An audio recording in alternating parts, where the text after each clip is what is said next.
Võrkpallivõnked võtab võrratud vollelahingud pulkadeks lahti ja otsib vastuseid matšide järelvõngetena tekkinud põletavatele küsimustele.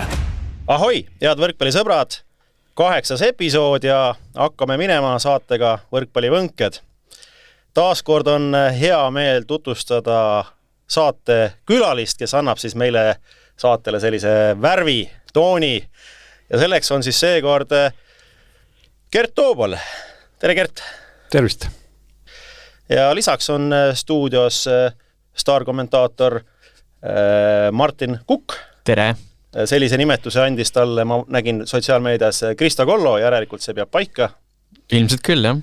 Ja mina olen siis Märt Roosna.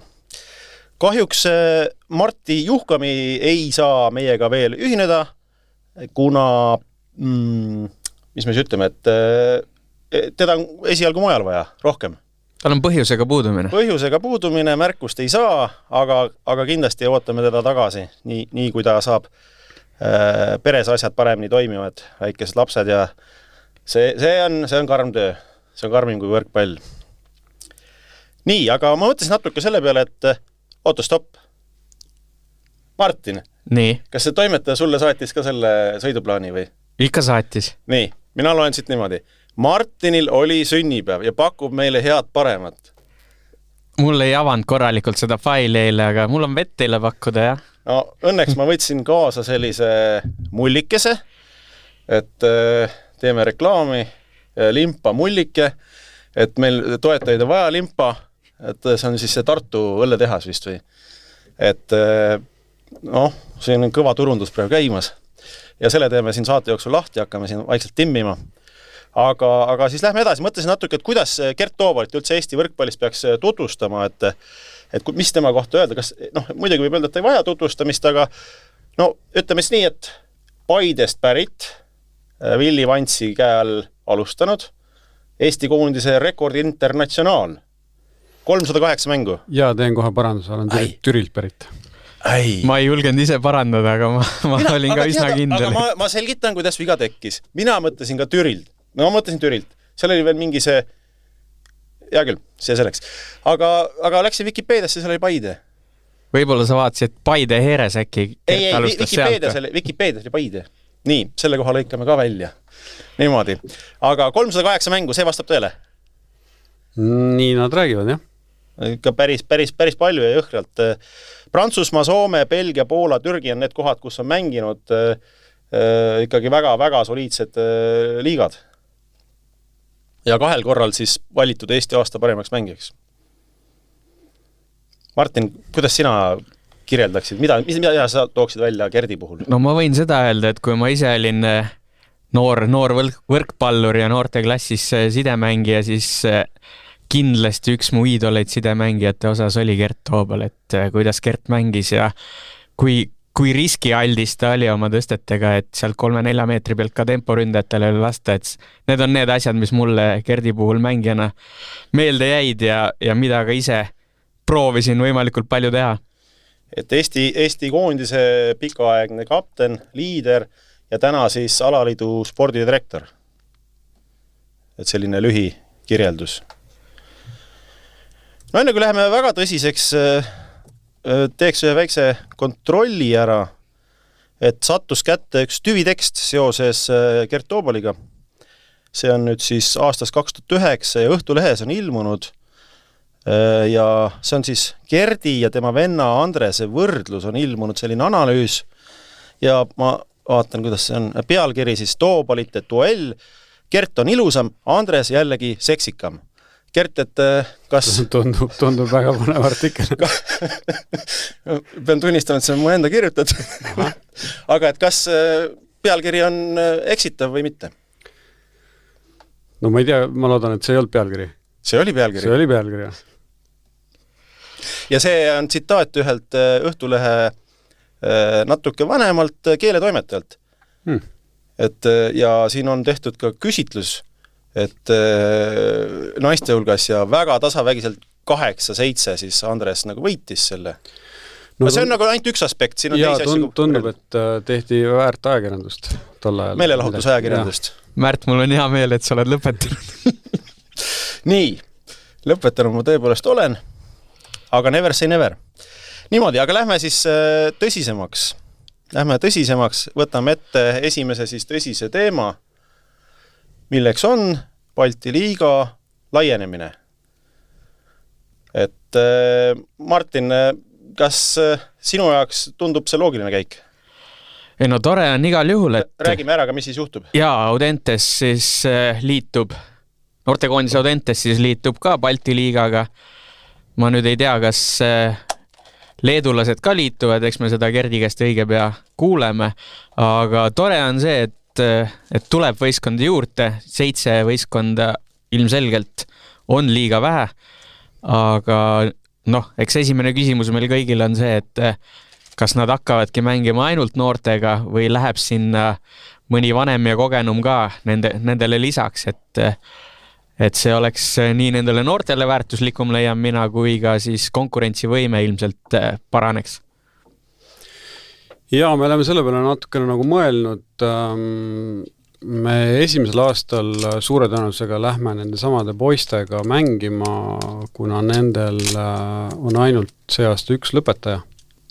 Et sellest tingitult neil väga suurt kõikumist mängutaseme koha pealt tulla ei tohiks. See on esimene põhjus ja teine asi on lihtsalt see, et me anname nendele poistele võimaluse ja siis juba vastavalt sellele järgnevatel aastal siis reageerime. Et kui me võtame ühe mingi kindla positsiooni mängija sinna juurde, siis tähendab seda, et üks poiss võib-olla jääbki nagu pingi peale, et me peame sellega arvestama, selle võistkonna kindlasti eesmärk ongi see, et nad saavad ebamugavaid olukordi tunda, ebamugavaid seise tunda. Miks me seda teeme on kindlasti see, et Audenteses on treener, kes on sellise tee juba korra läbi teinud, noorte võistkonnaga tulnud Balti liigasse ja temal on selline valmisolek ja temal on selline arusaam, et see võiks nendele poistele hästi mõjuda. Ja mitte midagi teha ei ole, ega me ei saa üle ega ümber sellest, et see 4 võistkond on päris piinlik. Peatreeneriks siis Lauris Jetselneks, aga kes on siis need mängijad, võib-olla nimetad ära ka, et kelle ümber see võistkond siis peaks tulema? No eks meil ongi seda sama 2007 poiste koondist, kes siis sai meil 2 aastal järjest Euroopa meistrivõistlustele. Et sealt on ikkagi tuumik, kes mängis neid mänge ja kes nüüd tänasel hetkel õpivad Audenteses.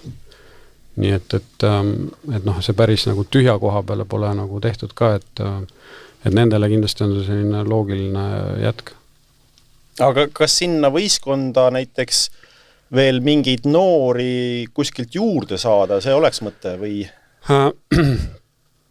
Ma korra segan vahele, nad on kõik siis enam-vähem 10. klassi just lõpetanud. No nad lõpetavad 10. klassi jah, et meil on seal Kaspar Timus, kes kindlasti vedas esiliigas, kes mängib igal juhul 1 aasta veel seal, et seal on nagu potentsiaalseid poisse, kellel on väga selge siht silme ees ja mõtlen ka minu jaoks kindlasti ei ole vähem tähtsam see, et meil tekib üks võistkond, kelle vastu saavad mängida Pärnu teine ešelon, Tartu teine ešelon ja Võru teine ešelon. Et see annab lihtsalt nendele treeneritele samamoodi ühe valikuvõimaluse, kus nad saavad kasutada oma nooremaid mängijaid, võib-olla neid, kes nii palju mänguaega ei saa, nii et see, ma arvan, et see ei ole vähe oluline, et tänasel päeval neid mänge väga ei ole, kus nad ikkagi nagu nii julged sisse pannaks. Ma korra nüüd segan vahel, et kas me oleme kindlad, et kõik need teised ešelon, me teame, et enamasti Eesti võistkonnad on kompleteeritud nii, et on üks põhikoosseis ja siis teised on juba gramm 2 nõrgemad, et kas nad ikkagi saavad piisavalt palju mängida? Ma ei mõtle üldse seda selles mõttes teist ešeloni sellisel juhul, et seal tahaks päris mingi okivahetus, okay. Vaid piisabki ikkagi sellest, et sul on näiteks 2 põhimõtteliselt vahetusmeest, kes pannakse põhikoosseisuga koos mängima, nad saavad nagu, et ma ka seda nagu, ütleme, väga heaks tavaks ei arva, et sa teedki sellise nagu konkreetse hokivahetus, on ju, et eks nendel on samamoodi vaja mingit tuge, keegi, kes on nagu, kelle poole vaadata raskel hetkel, nii et ma pidasin seda nagu pigem ikkagi silmas. Aga mis see võistkond siis realistlikult esimesel aastal sihtida võiks, et kas üks võit võtta oleks tehtav või peavad geimivõitudest alustama? Ma arvan, et nad alustavad ikkagi nagu rahulikult, ongi geimivõit, punktivõit ja ilmselgelt on ju, see ongi ajastuse küsimus, miks mitte mõne lätlase vastu kodus ammustada, nii et ma selles mõttes... Kui keegi jala liiga sirgeks laseb. Jah, ja samamoodi, eks ju, need lätlased vahepeal ka tulevad siia, keegi on puudu, keegi on tööl, mis iganes on ju,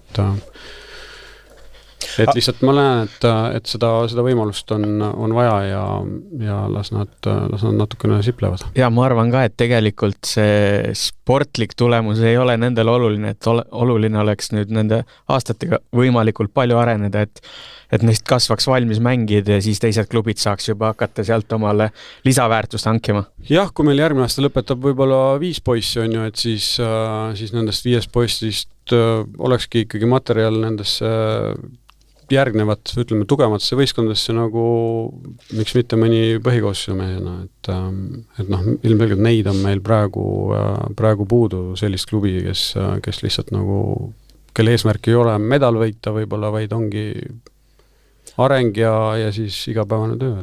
Tegelikult on Kossust ka päris hea näide ja Kossus ka Audentes kunagi mängis ja see oli see sama aastakäik vist, kus need Kullamed ja need said ka 40-ga kõigilt tappa seal, aga vaadake, mis välja tuli lõpuks. Praegu koondise põhimehed kõik.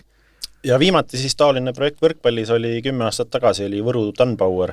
Et 10 aastat ei ole sellist asja olnud. Aga kui te selle otsuse tegite, et kuidas te näete, et kui pika projektina seda esialgu näete? No me nagu jah, et ei tahaks kindlasti seda, et see on nagu siuke 1 aasta ja siis kaome ära, et pigem nagu seda kindlasti on vaja nagu natukene selliselt ka, et julgustada veel kellegil võtta see initsiatiiv, et nemad mängivad, nad saavad seal hakkama, võib-olla saavad punkte, võib-olla saavad võidu, et see nagu, et näed, me oleme nende vastu mänginud, me oleme neid võitnud, miks me ei peaks saama, ja me suudame kodus kindlasti lätlastega ju mängida ja miks mitte, on ju, et ega seal on vaja lihtsalt sellist enesekindlus leida ja kindlasti tuleb seal selliseid süngemaid hetki ka, aga las ta tuleb. Aga kui sa ütled, et julgustada kedagi veel sellele mõtlema liituma, et kuhu poole siis vaadata, et mingil hetkel oli sellest Viljandis kõvast juttu, praegu ma saan aru, et Viljandis see pigem ei ole teemaks. Jah, kas on üldse mingid kompamisi kuskilt mujalt ka olnud? No jah, eks siin on ju jututasandil on natukene uuritud, aga jah, et pigem jääbki puudu sellest võib-olla sellisest kohalikust julgusest ja siis jälle mõnest võib-olla sellist suuremast toetajast, kes selle oo üles nagu lükkaks. Aga kuidas nüüd aru saada, et Audentes on siis puhtalt noortele üles ehitatud ja samas siis Selver Taltek räägib ka noorenemisest ja kuidas siis need noored talendid seal nende võistkondade vahel siis jagunevad? Jah, esimene küsimus kohe, kus Jefano mängima hakkab? Jah. Selles mõttes Audentes tänasel hetkel juhatuse otsusega on vastu võetud olukord, kus need, kes õpivad Audenteses riigi koha peal, peaksid mängima Audentesest. Ja vastavalt sellele siis iga klubi või lapsevanem siis saab käituda, on ju, et Audentes on võimalik ka riigi eelarve väliselt õppida, seal saada täpselt samamoodi neid hüvesid, on ju, aga siis peab selle vist keegi kinni maksma, et ja tänasel hetkel kindlasti TalTech Selveri koha peal on küsimärke natukene rohkem, kui seal tavaliselt on olnud ja samamoodi ootame ära, meie praegu arvestame nende poistega, kes Audenteses õpivad ja noh, me kindlasti ei välista nagu ka Tallinnas või Tallinna lähiümbruses mängivaid noormängijaid, keda siia nagu vajadusel lisada, et seda me kindlasti nagu ei välista, et mis võib-olla natukene selle sulandumise raskemaks teeb, ongi, et Audentesel trenni ajad võib-olla on ikkagi seotud nagu rohkem nende kooliga, et kui see noormängija tuleb väljaspoolt, siis sinna nagu trenni ajale sisse saada on päris nagu keeruline. Aga kui see noorte punt on nüüd ikkagi sisult täiesti oma pea, et ei ole ühtegi kogenud vanemat karastunud pallurit seal kõrval, kes asja hoiaks kontrolli all nii ühes kui teises mõttes, et kas nad ikkagi arenevad siis piisavalt, et kas sellist mõtet ka oli ka, et järsku ikkagi 2 inimest, 2 kogenud võib-olla karjääri lõpus olevat pallurit sinna juurde palgata? No jaa, selles mõttes, et seda ikka me oleme ju heietanud, aga praegu ongi lihtsalt küsimus kohe see, et kui sa paned sinna ühe sidemängija, siis tähendab seda, et sul 2 koolis olevat poissi tõenäoliselt nagu väga tihti seda väljakut ei näe, on ju. Ja sidemängija puhul eriti veel. Et noh, et seda nagu ilmselgelt nagu natukene jälle on vaja, on ju. Noh, see tunduks sellisel hetkel tõesti, et kui me näeme, et meil võib-olla taseme poolest ongi keegi mingi positsioon nagu selgelt nagu nõrgem, et siis sinna kedagi 9 aastaks vaadata. Aga noh, me ei taha nagu neid selliseid ennatlikke järelduse ju kohe ka nagu teha, et kindlasti see on selline grupp, kes on kasvamises ja arenemises. Et noh, nad ilmselgelt mängivad detsembrikuus juba paremini, kui nad mängivad septembrikuus, et eks seal neid liikumisi kindlasti toimub ja noh, ma arvangi, et see kõige tähtsam on ikkagi selle, et iga mängija, iga poisi nagu individuaalne areng ja see, mis sammu nad selle aastaga edasi teevad, et see töö tehakse ära nagu ikkagi treeningutes ja Audentes ju teeb ju ikkagi korralikult trenni. Ja ma tahaks ka tegelikult Jeselneksi väga kiita veel, et tegelikult on esiliigas ka 2 viimast aastat olnud näha, et nagu sa ütlesid, et detsembris mängivad juba hoopis teist võrkpalli kui septembris ja nii on 2 aastat olnud ka, et on arenenud kõvasti nad. Et noh, sellest, eks see meile nagu natuke seda kindlust on andnud ka, et noh, et kui meil eelmine aasta lõpetas ikkagi nagu päris suurem ports poisse, tuli nooremaid asemile, siis see tase nagu ei kukkunud üldse nii palju, et ja kui meil see aasta nagu 1 lõpetab, et siis ja noh, ütleme, kui me räägime nagu sellist pikemast plaanist, et siis kindlasti noh, üks mõte on ka siis hoida Audentese juures neid mängijaid, kes Audentese lõpetavad ja jäävad näiteks Tallinnasse kuskile kooli.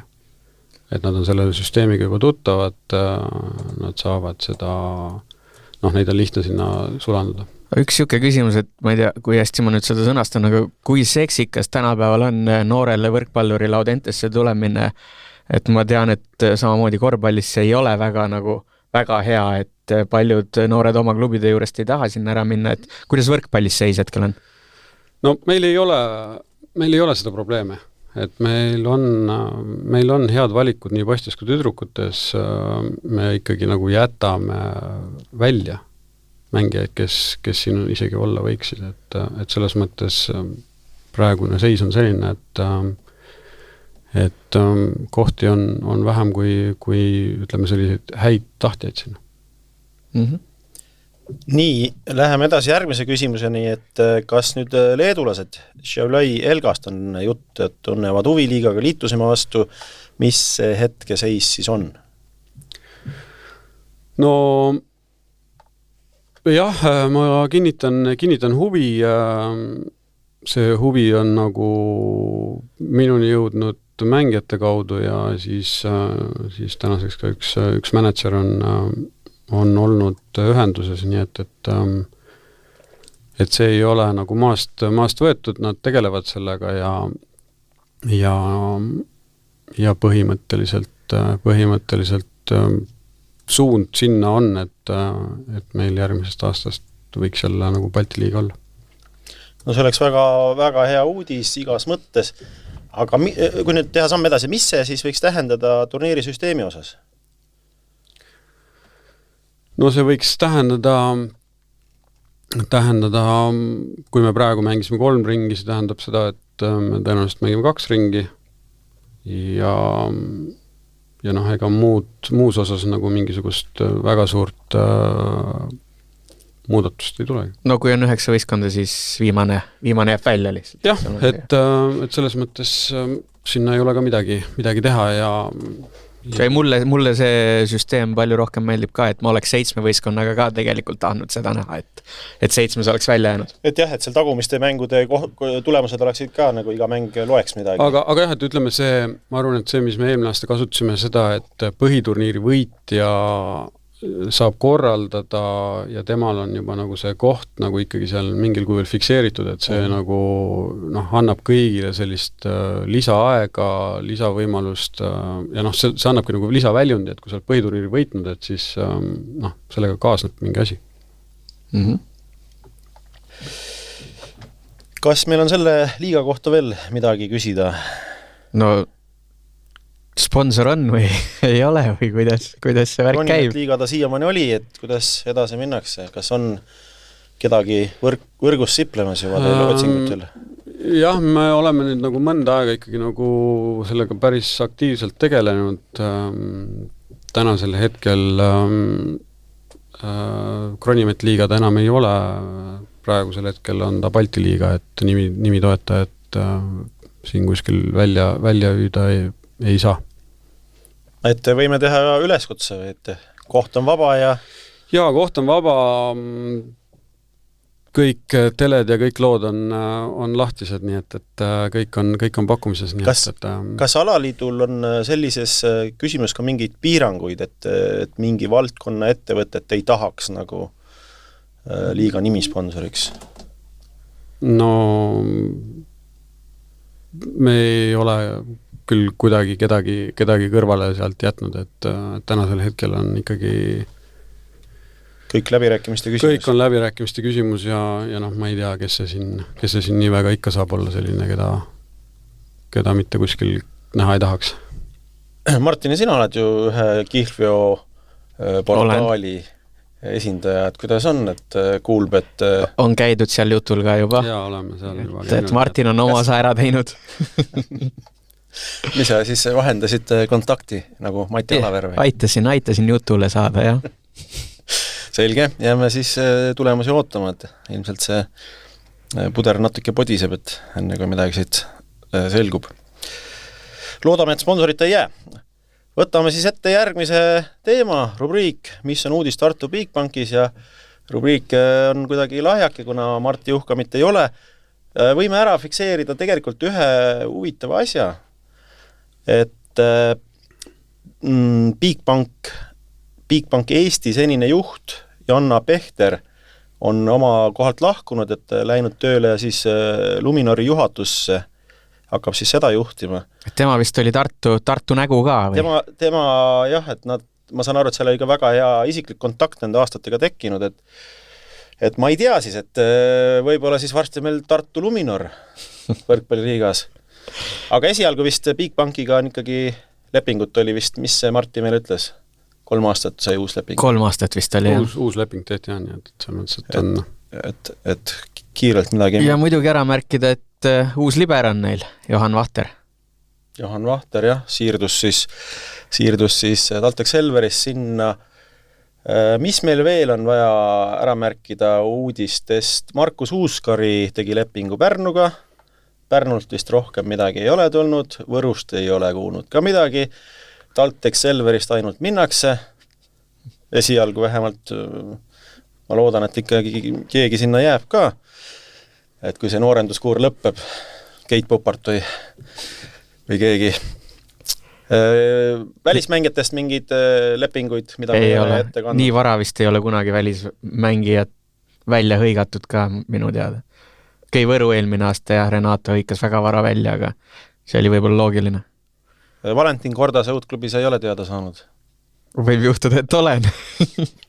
No nii, oleks huvitav kuulda. Ei saa iga asi omal ajal. Selge, said mingi klausliga, et ei tohi avaldada. Jaa, mina tean, aga ma ka ei ütle. No, pole minu asi öelda. Täpselt nii. Selge, igastahes, aga no korralik liiga või? Jaa, vihjeks ma võin nii palju öelda, et seal on, selles klubis on üks eestlane kunagi mänginud. Ahhaa. Ja, no selliseid klubisi muidugi välismaal on rohkem kui üks, kus eestlased selle pärast ma selle vihje andsingi. Nii, aga läheme siis edasi, võtame rubriik Lühiuudised kiirtuli, et kus me siis silma jäänud uudised ette kanname lühidalt ja anname lühidalt ka võib-olla mõne hinnangu ja seekord on seal päris pikk nimekiri, et kuigi hooaeg on läbi, nii klubi võrkpallis ja koondise mängud veel ei ole alanud, Eesti koondise suvi algab üldse hiljem, aga siis ikkagi uudiseid on. Rannavõrkpall siis taas annab teemat meile. Helene Ollas ja Liisa Remmelg said siis MK-etapil kaela kuldmedali Hiinas Futures tase, ehk siis see 3 kõige nõrgem tase, et mehed, kui kõva sõna see on, selline võit. See on nende siis karjääri parim tulemus. No, nagu sa ütlesid, see on see 3 tase ja mina juba pean siis Ollast ja Remmelgat piisavalt heaks, et sellisel tasemel, selliste vastastega nad ikkagi peavadki seal esi-3 enam-vähem olema, ma eeldan, et muidugi tore saavutus on see, et palju meil on Rannavolles maailmakarika etapil kuldes Eestile, et selles suhtes on see muidugi saavutus. Jaa, see on selles mõttes kindlasti suurepärane asi ja olgugi, et neil oli esimene asetus, aga noh, tihti need asetused ei mängi sellist rolli nii pika reisi peale ka kindlasti, nii et väga, väga tubli saavutus. Jah, et kindlasti ei tahaks kuidagi siit midagi maha võtta, et kui nad oma siis... Ei, kindlasti mitte, jah. Aga ei tasu ka liiga jääme ootama, mida Challenge turniiridel nüüd suudetakse. Me peamegi ikkagi mõtlema, et need punktid loevad ja nende punktide saamisel tuleb olla tark. Jaa, ma vaatasin ka edetabelist, et nüüd 38. koht on neil siis maailma edetabelis. Jaa, ma kiirelt parandan ka sind. Kui võtta ära nüüd need paarid, kes enam ei mängi seal eest ja kes enam koos ei mängi, siis on hetkel koht 28. Sa vaatasid veel põhjalikumalt. Mul üks tark mees ütles nii. Kes see oli? Tervitame siis Rivot. Rivo Vesik. No selge, Rivo on tõesti tark ja tore mees ja tore kui saame ka väljaspoolt saata kollektiivi seda sisendit. Et selline uudis, et kas tegemist on siis Eesti praegu kõige tugevama Rannavolle paariga? Ma mõtlen nii mehed, naised kokku. Sest meeste esipaar siis Mart Tiisar ja Dmitri Korotkov, et ütleme, et pole võib-olla veel oma seda töö käib alles. Töö käib, ütleme jah, et ei ole veel viljade lõikamiseni päris jõudnud. Hetkel jah, minu arvamus on küll, et nemad on number 1. Ja tegelikult ka teine noortepaar on naistepaar on, jaa, aga nemad on juba top 100 hulka kerkinud ja sellelt samalt targalt mehelt sain teada, et tegelikult Kuivanen on seal USAs ka väga palju edasi läinud ja väga, väga head tööd on seal tehtud. Ja no jätkame siis rannavõrkpalli teemal. Gert, ma vaatan sinu poole, et toimus see rahvuste karika turniir. Et mis asi see on, et ma täpselt aru ei saanud, et mehed mängisid, naised said edasi järgmisel etapil ja mehed ei saanud. Mis asi see on?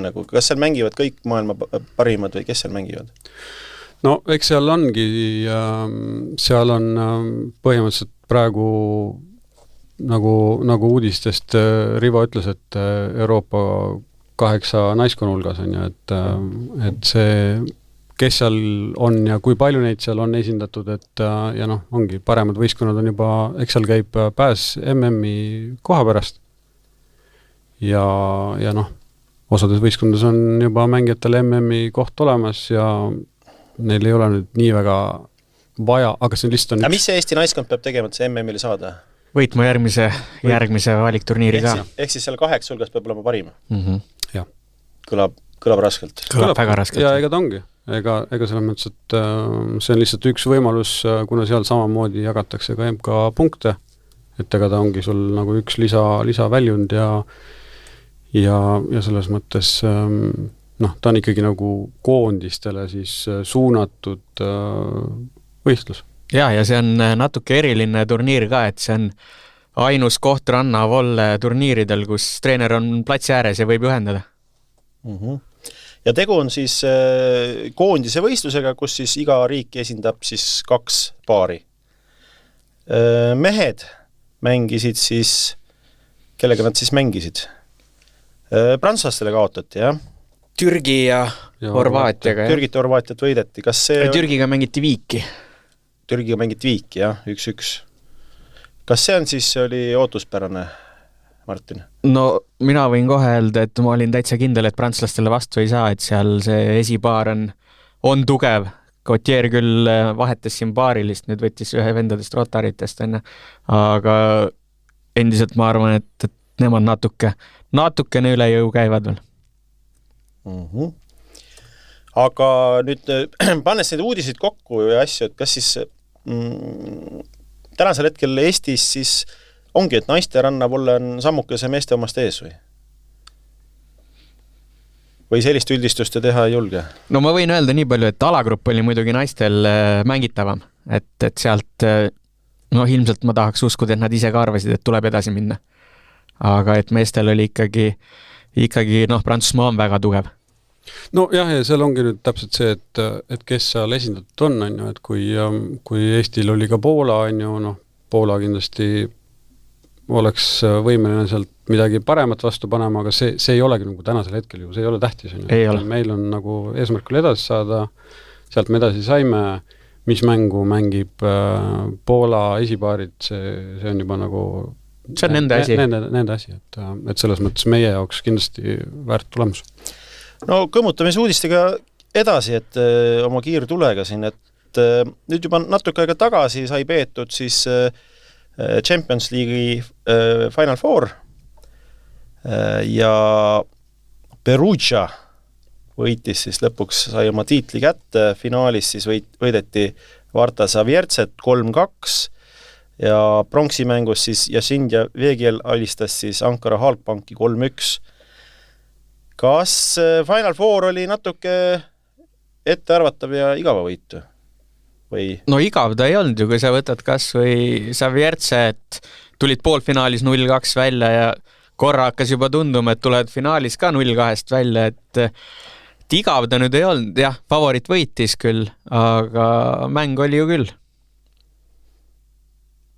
No jah, et ega Perugial ju neil oli seda nagu ikka väga vaja, seal põhimõtteliselt oleks selle finaali kaotuse järel oleks see punt seal laiali vajunud ka, et see oli nagu ikkagi nad ju mängivad ju aastaid top-tasemel võrkpalli ja see oli üks tiitel, mida nad väga-väga tahtsid, et lõpuks siis leiti selline koosseis, kes selle, ütleme siis nii, et kindlalt ära tõi. Jah, ja peatreener Angelo Lorenzetti ka vist mitu korda seda juba on 4 hõbedat vist oli veel, jah. Et murdis selle needuse. Juhuslikult nägin eile Spartas treenides sellist meest nagu Robert Tähte ja siis natuke teda tögasin, ütlesin, et mis ta sealt Perugiast omal ajal ära tuli, et oleks ju praegu Champions League'i võitja. Ja siis natuke arutasime, et ta ütles, et sellest ajast, kui tema seal mängis, on seal, eks ju, Oleg Plotnetski, siis peaks olema Roberto Russo ja Massimo Colacci, et 3 meest on jäänud, et totaalselt see võistkond muutunud. No jah, et eks see ongi see, et näha, et nad otsisid kogu aeg seda mingit uut koosseisu, väikest mingisugust lisa asja, et aga eks ongi selline top-tiimile nagu ju omane, et sa tahad kogu aeg kuskilt midagi natukene paremaks saada ja eks nad ju oma taseme poolest on ju olnud kogu aeg ikkagi väga, väga head. Kas Perugia hooaeg siiamaani Itaalias olid 3, et oleks nad ise väga pettunud olnud, kui oleks finaali siin kaotanud? No ma arvan, Gert rääkis väga õiget juttu, et kui nad sealt ka oleks kas või poolfinaalis juba tappa saanud, et siis oleks seal vist üsna palju uuendusi tulnud järgmine hooaeg. Karton jah, et see, aga ütleme, nad ju varasemalt kõiki teisi võib-olla turniire võitsid, aga seda meeste liigat ei võitnud, et nüüd siis läks natuke teistpidi, et No nii, mis meil siin järgmine punkt on? Selline ehitussektorist uudiseid. Tiisar Korotkov hakkavad oma rannahalli ehitama. sinna Lasnamäe taha kuskile või? Maardusse vist isegi. Maardusse. Kas seda halle liiga palju lõpuks ei saa või sellist asja pole olemas, et liiga mul palju? tekkis täpselt sama küsimus, kusjuures, et tänapäeval vist iga mees juba ehitab oma rannahalli. No järelikult siis on kasutust ja on huvilisi, nii et jah, ma ka ei ole nüüd nii väga kursis, kui hästi nad nagu müüvad, et eks seal ongi need õhtused ajad on kindlasti nõutud, kui hästi neid aegasid seal kasutatakse hommikupoole, on need nagu teine asi, et ja kindlasti eks see äriplaan ka on erinev, et mõni on juba võib-olla siuke olemasolev hoone, kuhu sisse tehakse, teine on täitsa uus ehitatud, kes on rentnik, kes ei ole rentnik, et see kindlasti mängib suurt rolli ja eks lõpuks ju ikkagi tore, kui see all on valmis tehtud, seal saab rannavõrkpalli mängida, aga noh, kindlasti on ka inimesi, kes loevad numbreid ja kalkuleerivad, nii et loodetavasti seda halli on siis vaja ja kindlasti see nende Mardi ja Tiima siis treeningvõimalusi kindlasti parandab, annabki neile mugavuse teha kõik asjad ühes kohas, nii et kindlasti see neile teeb asju paremaks. Igal juhul see on tore, et tehakse neid, loodamegi, et nad tühjaks ei jää, rannatennis me teame on hästi popp asi, et ilmselt nemad ka hakkavad aegu täitma päris palju, jah. Aga kas see rannavõrkpalli kohta on mingit statistikat ka, et kas ta on nagu siis praegu sedasi kuidagi kasvamas, buumimas, et on põhjust neid halle ehitada? No ma ei usu jah, et see nüüd ju täitsa ilma tühja koha peale neid ei tehta, on ju, et eks see ongi see segu sellest, et seal ongi erinevaid asju saab seal saalis või ütleme siis rannahallis teha, erinevaid mänge, tihti võib-olla need seltskonnad on ka nagu võib-olla samad, on ju, et nad korra mängivadki võib-olla hoopis rannatennist ja korra mängivad võib-olla rannavõrkpalli, et kuidas keegi järjest tähtsamaks saab kindlasti see koht, kasutusmugavus, ligipääsetavus, kellele jääb tee peale, kellele jää tee peale, et eks nad selle järgi kindlasti inimesed liiguvad, panevad neid püsiaegu ja kui me räägime laste treenimisest, siis see on veel eriti tähtis, on ju, et kus see asukoht on. Aga jah, vaadates üldse Pärnus näiteks suvel rannaski, siis nende rannaalade tennis, võrkpall, ma julgen öelda, siuke harrastatuvus on küll viimasel ajal kasvanud, et kogu aeg on väljakut täis ja päris raske on seal löögile saada. Ja teisest küljest, eks kui me praegu vaatame, et maikuu on lõpus peaaegu, kui mitu päeva sul on sellist olnud, kus sa oled saanud nagu, ütleme, ranna võrkpalli väljas mängida, et ega neid nüüd ülemäära palju ei ole, et kui sa tahad ikkagi normaalset trenni teha, siis on vaja kindlust ja kindlasti eks sellele ju harrastajale samamoodi on seda kindlust vaja. Ei, muidugi, kui selline võimalus meestel on ja on leitud head toetajad ja projekt on koos, et siis andku minna. Ma usun, et see on nendele endale just praegu olulisem, et see on nende enda nii-öelda staab, kus nad saavad kogu aeg teha, mida tahavad teha. Jaa, pange aga püsti, tuleme vaatama. Järgmine uudis, Eesti võrkpalli naiskonna diagonaalründaja Karmel Vares jätkab siis karjääri USA-s Iowa ülikoolis. Kas tegu on õige valikuga minna USA-sse, sinna süsteemi võrkpalli mängima? No ega tal see täitsa tühja koha pealt ei tulnud, et Karmel nüüd 2 hooaega oli Euroopas, selles mõttes kindlasti see natukene teeraja ja samal ajal õppis Audenteses ka veel gümnaasiumis, e-kooli tegi ja andis sellise nagu tee ette, et selline asi on võimalik, et kui sa õpidki Eestis alles gümnaasiumis ja sa saad tegelikult ka olla täitsa 1000 kilomeetri kaugusel ja teha nagu profisporti ka, on ju, et loomulikult see nagu on noorele keeruline ja raske, et kui sa oled ikkagi nagu põhimõtteliselt täiskohaga, sa pead olema gümnaasiumiõpilane ja sa pead veel trennides ka käima, nii et selle koha pealt au ja kiitus, ta nägi ära, mis toimus Prantsusmaal ja mis toimus Portugalis, midagi ei ole teha, Ameerika ülikoolid tiirlevad siin ringi, otsivad ja noh, ta kindlasti seda oma agendiga samamoodi arutas, kalkuleeris ja noh, mõtlengi, et sinna, kui see võimalus tekib, siis võib-olla peaks selle ära proovima ja sealt saab alati tagasi tulla. Ja kas, nüüd ma loodan, et ma ei eksi, aga kas naiste puhul ei ole nii, et USA-sse tehti ka profiliiga, et sealt on siis ülikoolist võimalus otse ka USA-sse profiliigasse minna, et meeste puhul minu teada seda ei ole. Ja no üldse naistel kindlasti seda stipendiumi on naiste võrkpallis kõvasti rohkem, neid stipendiumide hulk on nagu nii palju suurem võrreldes poistega. Ja ütleme sellise kogemuse mõttes ka, ilmselt on see väga teistsugune kogemus, kui mängida Euroopas, võib-olla mitte mõnes nii väga kõvas ja populaarses liigas, et seal ikkagi reaalselt on sul väga palju vaatajaid, et tuletame meelde NCAA finaalmatsi vaatas seal 22 000 inimest ja siis see ühel näidismängul siis oli seal peaaegu 100 000. Oligi 100.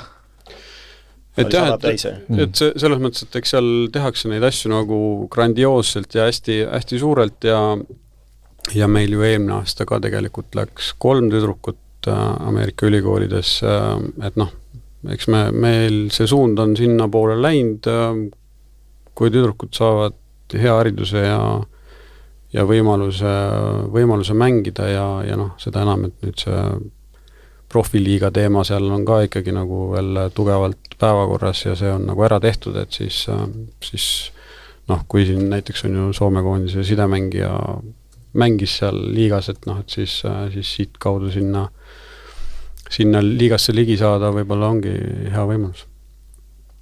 No jah, et soovime siis Karmel Varjasele kõrget lendu USA-s.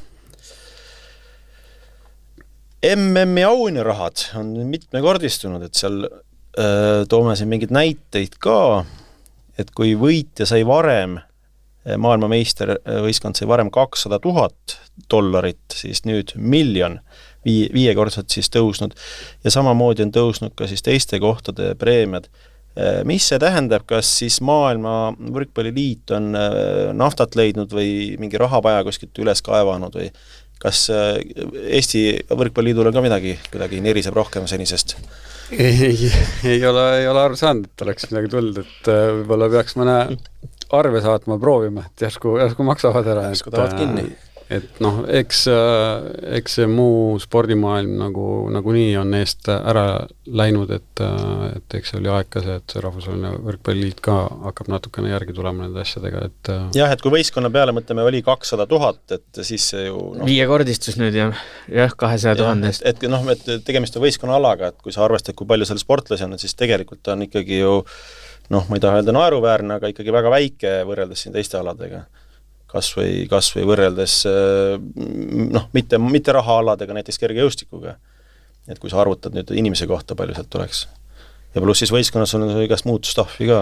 Aga see ilmselt annab siis motivatsiooni ka nendele staaridele koondises rohkem minna. No eks seal ongi nüüd see, et noh, midagi pole teha võrkpalli koha pealt, me ei saa nagu öelda, et meil ei oleks nagu ikkagi koondised esindatud enamuses nagu tippmängijatega, et see graafik on täiesti segane tegelikult, kuidas nad liiguvad aastast aastasse ja noh, eks seda nurinat tuleb palju kuulda ja noh, väidetavalt on seal suunal nagu mingisuguseid liikumisi ka, et seda kalendrit nagu natukene muutma hakata. Me siin üks saade arutasime, mul oli mõte, et võiks need koondisaknad olla nagu Kossuski, et kas see oleks kuidagi üldse võrkpallis tehtav? Ja see on tehtav, seda tänasel hetkel räägitakse väga, väga konkreetselt, seal on suund Euroopa meistrivõistlustel sinna poole, et EM-i valik kui selline lähebki akendesse ja suvine selline pikem ettevalmistus jääbki nagu ära ja siis FIVB nagu loodabki seda, et sellega nad saavad ühe võistluse vähemaks või ütleme sellise ühe sellise konkreetse pika akna vähemaks ja siis EM-ile sa saadki edaspidi ainult siis ilma valikturniirite peale, vaid saadki, see on juba Euroopa meistri, ütleme siis Euroliigat mängides ja rankingu punktide järgi. Järgmine uudis, Lorenzo Michelli Eesti naiskonna siis endine peatreener hakkab juhendama Bestikasi naiskonda Türgis. Et kuidas me siit kibekiirelt ja natuke segastel asjaoludel Eesti koondise tüüri juurest lahkunud itaallasse täna suhtume, et kas selline toonane pettumus või natuke negatiivsed tunded on ununenud ja hoiame talle pöialt või mitte? No ma nii palju võin öelda, et see, et Lorenzo siia nagu üldse tuli, siin natukene aega oli, ma pigem hindaks seda, et ja see, et ta nüüd siit edasi liikus Bulgaariasse, noh ilmselgelt tema jaoks nagu hoopis teine tase. Noh, ma seda kuidagi moodi nagu treeneritele pahaks ei pane, on ju, temaga jäi kontakt, meie treenerid tänasel hetkel suhtlevad temaga siiamaani, kasutatakse tema kontakte, nii et selles mõttes see, kui selline treener juba siia tuli ja noh, ütleme ausalt, kui ta siia jõudis, siis noh, ma nagu imestasin küll, kuidas, mille kuradi pärast ta siin on nagu, et tegu, ma ütlen ka kuulajatele, et tegu on siis mehega, kes on võitnud ju meistrite liiga, et absoluutne tipp. Ja ta noh, et ta on nagu ikkagi, ongi absoluutne tipp, aga noh, see, et no, minul tema vastu küll nagu mingisugust sellist taaka ei ole ja noh, see, et ta Beşiktaši nüüd läks on ju tore, Beşiktaş on midagi teha pole, on ka selline klubi Türgis, kes on seal käinud ja olnud ja siis kadunud ja siis vahepeal jälle tagasi tulnud, et ta mingisugune ülemäära stabiilne pole olnud, aga noh, kui nad midagi juba ette võtavad, siis nad teevad tavaliselt seda suurelt. Eks muidugi temale võis olla ka see natuke, ma ei tea, kas kultuurishokk või aga, et kui sa tuled sellest nagu ikkagi tippseltskonnast Eestisse, kus sa pead arvestama, et mängijad ei ole profid, see suhtumine ei pruugi olla täpselt selline, nagu ta on harjunud, kõik ei taha minna igal juhul välismaale, on muud argumendid, eks ju, kes tahab õppida asja, et noh, ilmselgelt tal oli ka nagu keeruline siis, et kui sa oled harjunud seda maksimaalset programmi tegema ja sa siin pead arvestama, et kui palju sa nagu saad nõuda, kui palju sa pead inimlikult arvestama inimeste mis iganes koduse oluga, et selles suhtes tuleb ka aru saada, et jah. Nii, siis mainime siin ära ka kurva uudis, et lahkus siis ka väga palju võrkpallikommentaare teinud Erik Lillo 80-aastaselt. Jaa, eks Erik kindlasti võrkpallile nagu hästi palju andnud, Eesti spordile üldse väga palju andnud, et selles mõttes temal oli võrkpalliga päris lähedane kontakt ja võrkpalli inimesed teda teavad väga hästi, nii et homme kolmapäeval on siis Erik Lillo ärasaatmine, nii et Eesti Võrkpalliliit on kindlasti ka seal esindatud. Jah. Minul isiklikult muidugi temaga seoses ikka kõigepealt meenuvad need legendaarsed raadioreportaažid Kötšisest, mis ka see nädal on ja kuhu mul on täitsa võimalus ise minna. Et kindlasti seal tuleb üks kesvamärjuke võtta just Erik Lillo siis terviseks või mälestuseks tähendab ikka, et puhakuda rahus. Ja lõpetuseks, selle ploki lõpetuseks on meil siin üks hea uudis, et Eesti on avanud siis medaliarve juba EM-il siis C-grupis Eesti istevõrkpallikoondis, mis siis üle 20 aasta oli väljas, mängis, sai 3. koha, pronksmedali Norras Stavangeris ja Meelis Tamm siis valiti siis sümbaalses koosseisus parimaks nurgaründajaks, et selline uudis. Kas see istevõrkpall, kui palju see alaliiduga on seotud? Või see on mingi oma, ütleme? No jah, me oleme nüüd paraolümpiakomiteega olnud ikkagi tihedamas kontaktis, me esmakordselt siis ka oma galal audastasime paremaid paravõrkpallureid, nii et selles mõttes, et me järjest rohkem oleme ja käime ühte sammu, et järgmisena kindlasti on meil plaanis siis ka treeneritele natukene seda istevõrkpalli tutvustada just sellise nagu vahepalana lastele ja noortele, mida kasutada. Ega te ei ole juhtumisi proovinud istevõrkpalli ise mängida? Mina ei ole proovinud. Ma ei tea, kas see läheb arvesse, aga siin kuskil 15 aastat tagasi ühel jaanipäeval mängisime. Kõik olid võrkpallurid seal, mängisime 2-2 turniiri istevõrkpalli. Et ma ei tea, kas see läheb arvesse, aga lõbus oli. Kas see oli nagu õigete reeglitega, õige võrgukõrgusega? Jaa, võrgukõrgus kõik olid nagu istevõrkpallis, jah, aga no me mängisime 2-2 mängisime. Ikka läheb arvesse. No näed, siis olen proovinud. Mina pean ütlema, et eelmine aasta oli täitsa aktuaalne, oli siin mingi seltskonnaga Eesti meistrivõistlustelt osa võtmine. Aga lõpuks siis, et Jako Känd on see persoon, kes ei saanud selle organiseerimisega hakkama, et mina olin valmis sinna minema ja võtma see kuld ära. Kuld vist ei olnud Ripakil, aga minu arust seal oli vist vähe võistkond, igastas medal oli täitsa tehtav, siis seal oli 3 või 4 võistkonda. Et kas me anname mingi veksli välja, et võrkpallivõnkad läheb näiteks järgmistel estikatel välja? Julged sa selle veksli välja käia? Ja kindlasti seal on kõik oodatud, seal on ju Eesti koondise mängijaid mänginud täitsa, nii et igal juhul, nii et üleskutse võtke julgelt. Kui see ja sees huvitav, kas Salar Rikberg annab Marti Juhkamile loa või? No Juhkami on nagu nii vigane viimasel ajal, et see istevõrkpall ongi rohkem nagu tema ala vist, aga see oli minu arust, kas ta novembri lõpp oli midagi? No nikerdab ära kuidagi. Enne karika finaali hea siuke. Ma arvan küll, et see natuke saab, et no üritame vähemalt, tugev üritus tuleb. Läheme edasi pikemate arutlusteemade juurde ja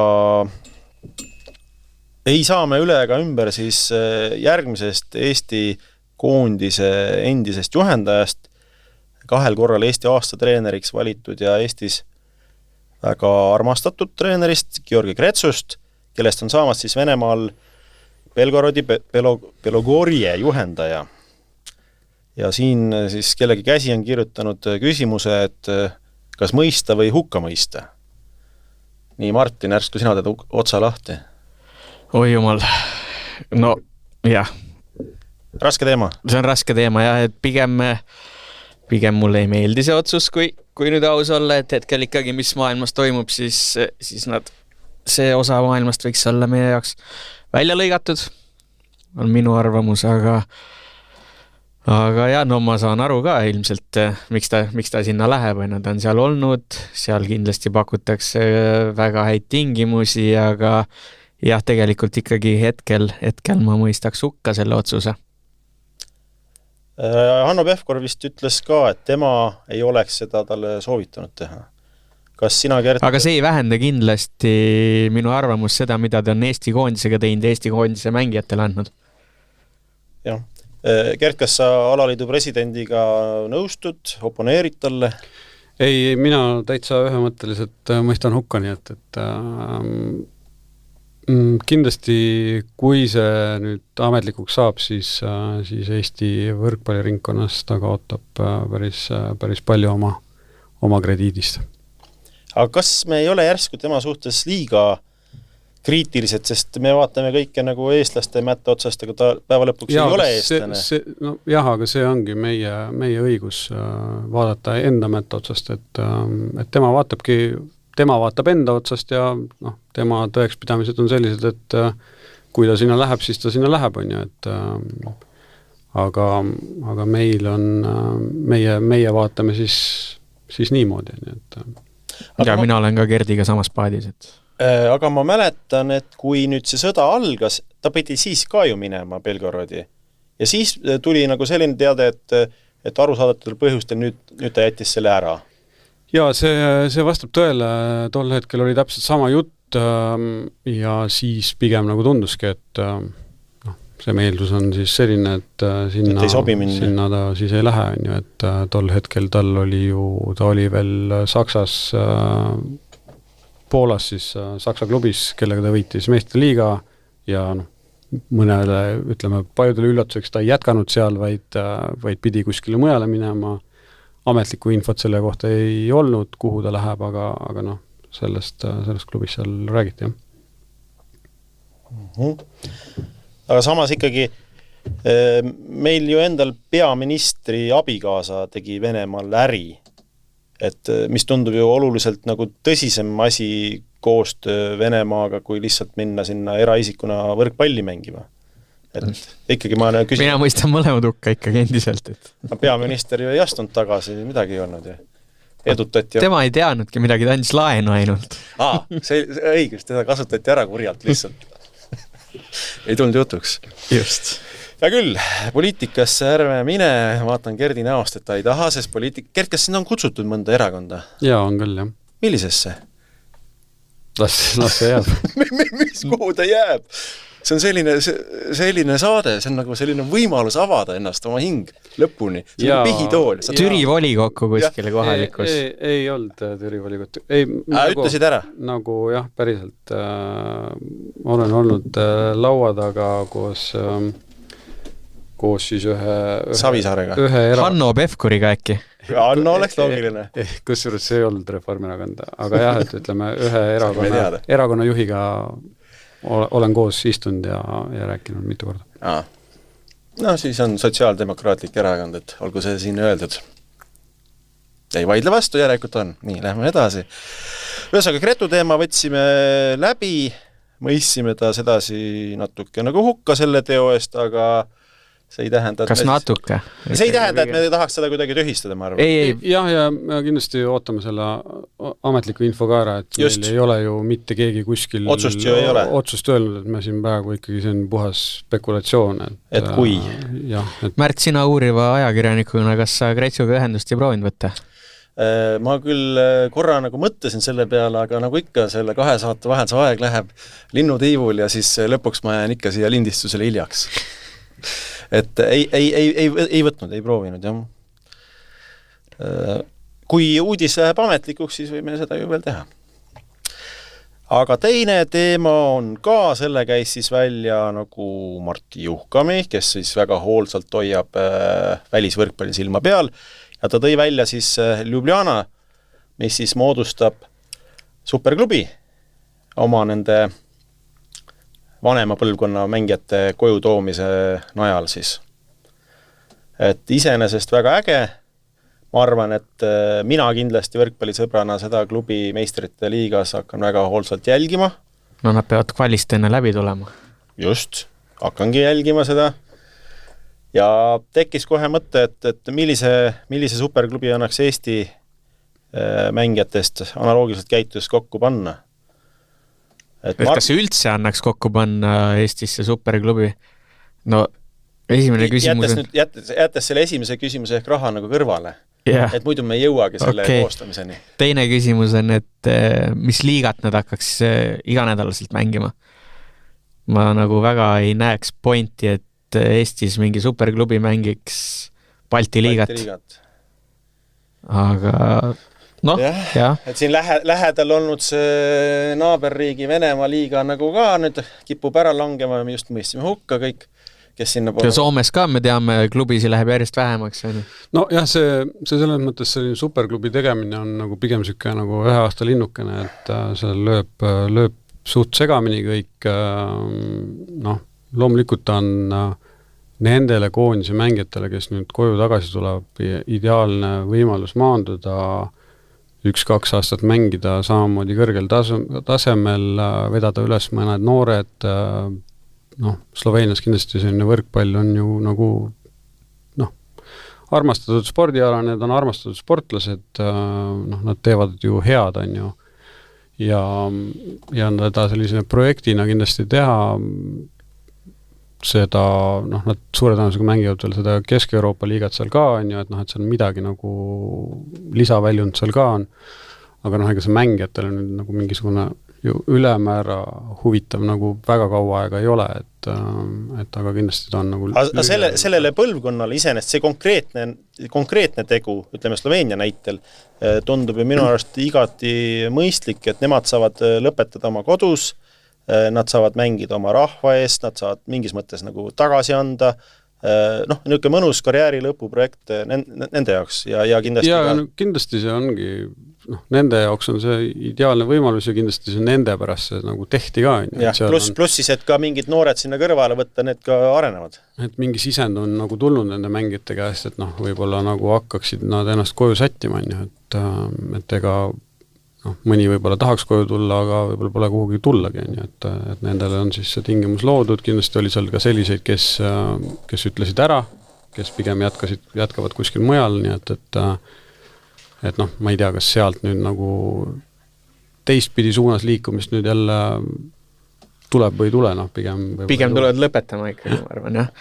Aga muidugi ikkagi raha juurde tulles siis see, et nad on leidnud 2,5 miljonit eelarveks, siis see on hämmastav, kuidas mujal need rahad on ikkagi, et palju umbes võiks olla Eestis nii-öelda selle superklubi eelarve, kui me tahaksime kõiki Eesti paremaid koju tuua. Kas üldse oleks mõtet tuua? No Marti pani kokku, jah, tema teeks kõike odavalt.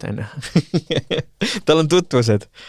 Aga nüüd jäi mõte poolikuks, et kas üldse oleks mõtet tuua näiteks Märt Tammearud, need nooremad, pigem ei ole ju. Ei, ma ei pea seda heaks asjaks, et las nad liiguvad. Kas see suund võiks olla nagu ikkagi vastupidi, et kõik need nooremad ja paremad siit ikkagi eemale? No aga ma natuke nüüd diskussiooni mõttes üritaks oponeerida, et kui see Oliver Venno siin viimased aastad teeb kuskile šeikide eest, võiks teha ikkagi oma rahva ees, Ardo Kreek, eks ju. Aga nüüd sa ikkagi ju ei oponeeri, sa räägid Kertiga samat juttu, et niipidi on okei. Ma ütlen, meil ongi ju, kõik on sellised. Just ütlen, ma päevan silmas seda, et selliseid mingisuguseid nooremaid või vahepealses vanuses olevaid mängijaid vahepeal koju tõmmata, sellepärast, et sa siin mingi superklubi teed, et see, kui sul mõni vanem mängija siin lõpetab, on ju väga tore, on ju, aga see peabki nagu jälle nagu ajaliselt sobima ja sul peab olema keegi, kes seda asja nagu vedama hakkab. Lõppkokkuvõttes väga tore oleks näha Eesti klubi Champions League'is näiteks mängimas alagrupis. Aga esialgu me just ei näe seda mudelit, et kuidas see võiks toimida. Ei usu mina ka. Võib-olla siis, kui see Eesti sõjatööstus, mida nüüd siin kõvasti arendatakse, kuhu rahad pannakse, et see nagu käima läheb. Ja siis nagu sealt mingi lipulaev tuleks sponsoriks. Jääme ootama. Jah, Eesti tank. Nii, aga see on siis meil läbi võetud meie ainsa toetaja Kuulbeti rubriik, Kuulbeti eripanus. Kuulbet esitleb. Nii, mis meil eelmine kord oligi Champions League'i Final Four, kes võitiski koefitsiendiga 1-7 Perugia.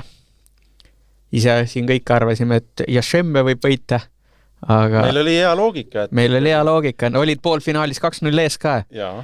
Aga näed, ei võitnud. Nii et ikkagi numbrid ei valeta, nagu me siin eelmine kord ütlesime.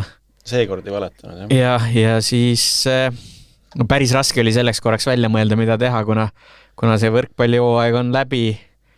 Aga siis tuli eile õhtul üks mõte mul ja küsisin abi enda kolleegilt, kes tegeleb rannavolle koefitsientidega. Ja me ju kõik teame, et Märt Pajusalu tegeleb ühe paariga, Šerifi ja Ahmediga. Ja siis neljapäeval hakkavad Ostravas Elite 16 turniir hakkab. Ja selline eripanus, et kas Šerif ja Ahmed jõuavad turniiril 4 parema hulka. Ehk siis poolfinaali Märt Pajusalu abiga. Ja koefitsiendid on, et jõuavad 2,95 ja et ei jõua 1,35. Selline asi siis seekord. Tundub jälle väga lihtne raha selles suhtes, et ikkagi kui Märt Pajusalu seal käsi on mängus, et see tegemist on ju, kui ma ei eksi, olümpiapronks medali võistkonnaga, et Märdi panus juurde, siis see finaal on igal juhul on finaal. Et sinna kindlasti raha peale mina paneks. Ikka, Märt. Ma vaatan, kas mul konto on täitsa tühi või midagi veel on, et see viimased kopikad panen sinna. Aga Kert, kas siis see Märdi minek randa siis mõjus ka sellele, et teda nüüd Eesti koondises ei ole siis? Jah, eks see statistiku töö on natukene selline, et seda saab natuke linnulennult ka teha, mingid failid saab ette valmistada, aga jah, noh, see on jälle üks selline nagu tore probleem ja kui meie inimesel on avanenud selline võimalus, siis tuleb talle ainult hoogu juurde lükata ja ainult positiivselt takka kütta ja noh, see kindlasti tema jaoks avab ka täitsa nagu uue turu nagu, et kui sa oledki olnud saalis mehed, naised ja ka rannavõrkpalli juurde, et sul on lihtsalt pakkumiste hulk nagu kasvab ainult. Ja igal juhul soovime Märdile edu ka seal. Jaa, et väga, väga lahe, kui kuskil, ütleme, eestlased on mängus, et siis on kohe huvi suurem ja et on kontakte ja asju. Et igal juhul. Nii, ja sellega on siis meie toetaja rubriik läbi. Piiri taga rubriik jääb siis taas ootama paremaid aegu, selle autor siis Martti Juhkami, no ma arvan, kui Martti nüüd tuleb siia saatesse, siis ta paneb siuksed tulevärgi püsti, et me võime... Siis me ei tule. Ma arvan, me ei tule, me võtame vaba päeva siis. Aga järgmine rubriik on siis Risttuli, peaksime siis sihtima siis küsimusi Gert Toobali külalise pihta. Aga enne veel, kui me sinna läheme, siis meil on ikkagi selline interaktiivne saade ja saate jooksul on tulnud siis Martti Juhkamilt siis üks sõnum. Ja mul oli üks küsimus talle, et kas Gert on parim sidemängija, kellega ta on kunagi koos mänginud. Ja nüüd ta on vastanud sellele päris põhjalikult. Et Gert, mis sa arvad, mis see vastus on? Martti on mänginud nii heades klubides, et ma ei ole. Ei, need klubid ei loe, kui head on. Side loeb, kui... Martti on mänginud koos Tavaresiga seal Turkuaas, kes ju Savjertse põhiside on, nii et see mõttes jah, selles suhtes sul on õigus, et Martti väljendab siin suhteliselt viisakalt, et ilmselt mitte. Et ilmselt mitte just, ta alustabki sellest Miguel Tavaresest, kes siis just oli siis meistriliiga finaalis, eks ju, et tõesti väga kõvad mehed. Gregor Robret, eks ju, kes on siis Rezovias, Dejan Vincic, 2 siis Sloveenia paremat sidemängijat, Murat Jenipazar, kes just Siradiga. Ühesõnaga, et ta on tõesti, nagu ta ütleb, et ta on tõesti õnnestunud mängida heade sidemängijatega koos. Et see on siis see vastus. Erinevate koondiste sidedega, et siin Austria koondise Duši ja Belgia koondise Valkersiga. Ja, et kui me räägime siin tõesti meistritiga finaalist, et siis see on tipptase absoluutne. Nii, aga nüüd küsimused Gerdile. Meil on kenasti laekunud ka kuulajate küsimusi, kas alustame nendega või? No. Alustame nendega. Sidemängijale, siis Ronald Järv on meile küsinud huvitavaid küsimusi ja täitsa asjakohane, üsna lihtne küsimus. Spordidirektor on siuke müstiline ametinimetus, kirjutab Ronald. Kuidas näeb välja ühe spordidirektori tavaline argipäev? Millega sa reaalselt igapäevaselt töötad? Ja millal viimati võrkpalli ise mängisid? Milline see argipäev on? No Ronni Jutupaanik küsib nii mitu küsimust kohe, et... Ja see on tema esimene küsimus alles. See on esimene. Millega, ega põhimõtteliselt ega see spordidirektori amet on nagu, see tegelebki kõigega, et ega ma siin reaalselt tassin kaste ja põhimõtteliselt panen väljakut ja otsin auhindu ja räägin sponsoritega ja istun ühel koosolekul, homme lähen Erik Lillo matustele, nii et selles mõttes, et see ongi täitsa selline põhimõtteliselt suhtlen treeneritega, suhtlen mängijatega, suhtlen Audentesega, suhtlen olümpiakomiteega, nii et täitsa nagu seinast seina, et eks ma olen suht aktiivne igal rindel. Aga kas õhtul töölt ära minnes on tööpäev läbi või tuleb koju kaasa? No jah, eks see ongi see, et ma ütleme võib-olla üle keskmisest rohkem räägin telefoniga, siis siis midagi ei ole teha, no osad telefonikõned, mida sa oled teinud päeva jooksul, mida võib-olla sa pole kedagi kätte saanud, keegi helistab sulle, sa pole ise saanud tagasi helistada, et noh, et eks seda kindlasti, seda läheb õhtusse ka, nii et ja noh, eks mõni taotlus või kui ajad kukuvad, siis siis tuleb teha, kui see aeg kukub, et siis tuleb lihtsalt nüüd valmistada. Ühesõnaga igav ei hakka? No jah, ja eks ju neid võistlusi ja asju on ikkagi nädalavahes päris palju, et eks ma üritan ikkagi hoida ennast vahepeal nagu tagasi ka, et ma igal pool ei ole. Aga oled sa siis nagu spordidirektor või ikkagi praegu oled nagu tegevjuhi ametis? On seal mingi vahe? No ma ei tea, selles mõttes minu jaoks nüüd ülemäära suurt nagu vahet ei ole, et eks ma teen neid asju, mis tundub, et võrkpalli jaoks võiks vaja teha olla ja eks see sponsoritega suhtlemine ja sponsorite leidmine on üks selline töö, mida tuleb teha ja tuleb käia ja ükskõik, kui palju see sulle meeldib või ei meeldi, aga see on oluline ja seda ma siin ikkagi üritan võimalikult palju teha. Kui palju teil üldse seal Võrkpalliliidus hetkel nii-öelda aktiivseid inimesi on, kes igapäevaselt tegelevad asjadega? Ja, et kui palju seal täiskohaga on ja kes on seal poole kohaga? No jah, et eks meil on osad töötajad on nagu puhtalt mingi projekti peal, et neli inimest on võib-olla siis täiskohaga seal veel, et mõni on nagu sellise osalise ajaga. Aga millal viimati võrkpalli mängisid? Ma arvan, mis ma arvan, ma tean, see oli 2 aastat tagasi, kui Tartus oli minu see lahkumismäng. Ja kui küsida võib, kui palju sa kaalud ja kuidas see kaalu võrdlus on võrreldes selle, kui sa karjääri lõpetasid, kas sama palju umbes visuaalselt vaatan? Ma kaalun vähem, kui ma kaalusin sellel hetkel, kui ma lõpetasin.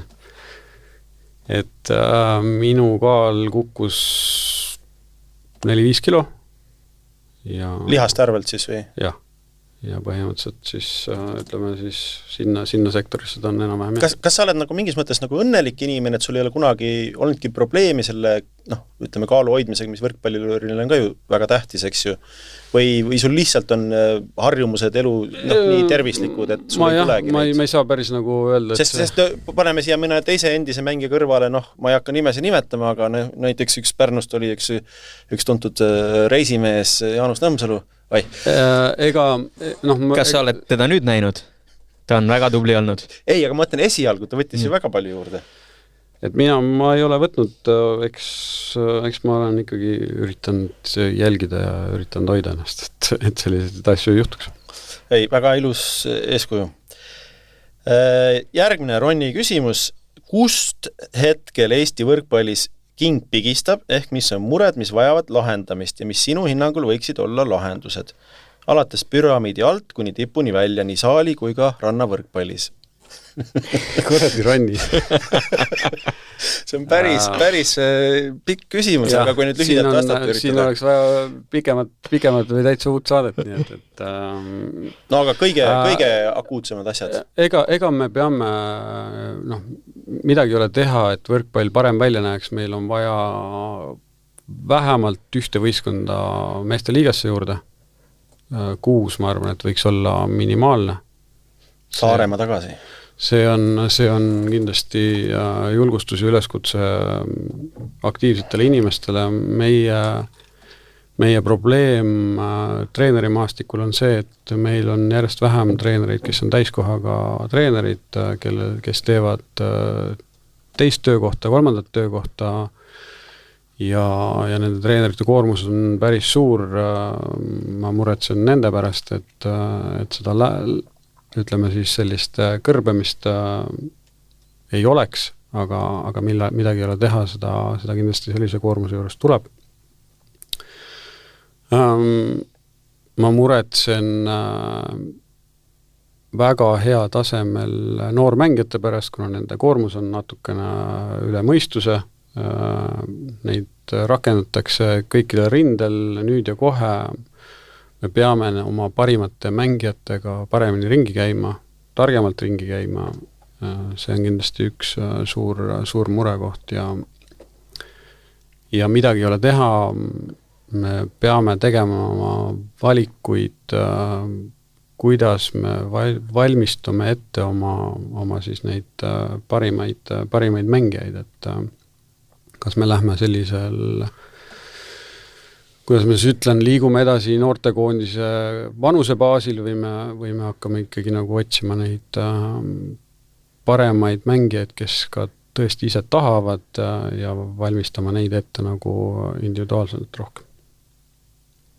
Et see võiks olla üks selline asi ja noh, kindlasti saalivõrkpall liigub koos rannavõrkpalliga, rannavõrkpallis kui tekib neid noori, kellel on selge suund liikuda randa, mängida rannas, siis tänasel hetkel kindlasti nende sisehallidega on see võimalus tekkinud, et andke ainult tuld.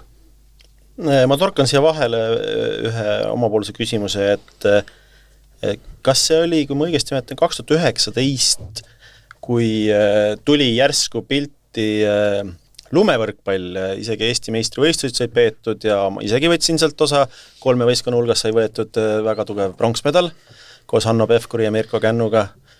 Aga rohkem neid võistlusi nüüd peetud ei ole. Kas see lumevõrkpall on nüüd, ütleme, pandud külmikusse? Ei, ta ei ole külmikusse pandud. Meil oli väga aktiivselt päevakorras korraldada suht sarnane lumevõrkpalli lahtised Eesti meistrivõistlused Otepääl. Aga sinna see ajakava oli selline, et me ei olnud selleks nagu füüsiliselt võimeline ja seal see oli koostöös kahevõistluse MK-ga.